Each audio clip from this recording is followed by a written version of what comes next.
যদি কোরআনের মহব্বতে বসে থাকেন, রবের কাছে যদি দৃশ্যটা ভালো লাগে, হাসরের ময়দানে এই উসিলা আল্লাহ ক্ষমা করে দিতে পারে।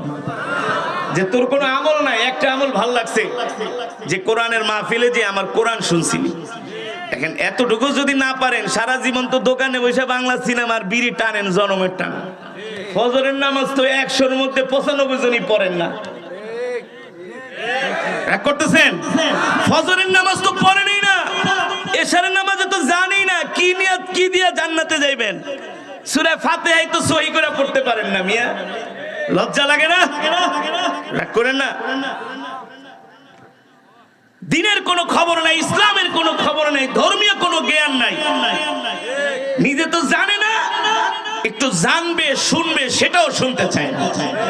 এই কারণে তো কপাল পড়ে গেছে। এই কারণে আমাদের ঘরে শান্তি নাই, সমাজে শান্তি নাই, পরিবারে শান্তি